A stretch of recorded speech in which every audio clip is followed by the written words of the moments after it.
السلام علیکم دوستو، امید کرتا ہوں آپ سب خیریت سے ہوں گے۔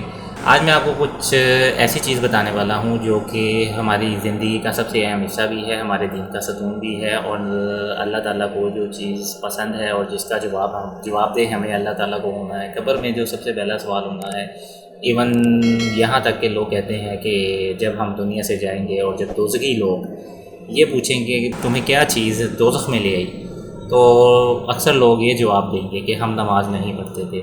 تو میں آپ کو بتانے جا رہا ہوں نماز کے فرائض۔ نماز میں کل 13 فرائض ہیں، جن میں سے ایک فرض بھی ادا کرنے سے رہ جائے تو نماز کا لوٹانا واجب، یعنی نماز دوبارہ پڑھنی ہوگی۔ ان میں سے 7 فرائض نماز سے پہلے ہیں، جن کو شرائط کہا جاتا ہے۔